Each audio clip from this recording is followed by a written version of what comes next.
I'm Nancy Sojka, curator of prints, drawings, and photographs at the Detroit Institute of Arts and the curator of this exhibition of Ellsworth Kelly's prints that comes to us from one collection in Portland, Oregon.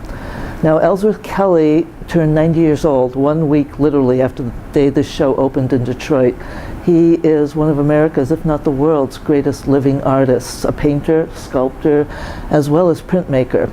And I think most people think they know Ellsworth Kelly. Surrounding me in the Schwartz galleries are all his color works. Upstairs on the second floor are his black and white works, but not just this geometric abstract material, but also botanical subjects, line drawings of flowers and fruit and leaves. And then in the last room of the show, his Great River series, which I think really will stun people. Now, what most people don't realize that every single work of art that Ellsworth Kelly makes is based on some kind of reaction or observation he has to something in the real world. And it could just be the shape of something. It could literally be something like the shadow on a wall. It could literally be a color. But shape is the most important thing that Ellsworth Kelly begins with, and then he adds color.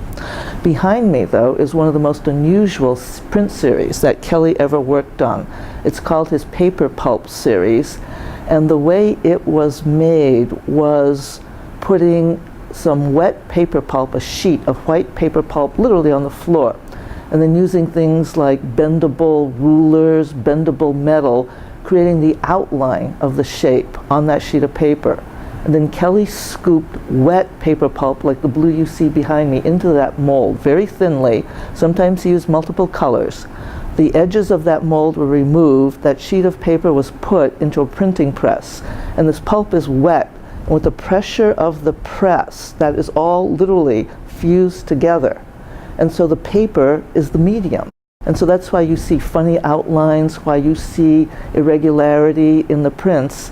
And so despite the fact that you're used to that clean, solid Kelly shape, chance, irregularity, all sorts of variables are part of his vocabulary. So he is not as clean, he is not as neat, he is not at all limited. So I hope everyone will find the show as joyous as we have found it to be. It's at the DIA all summer.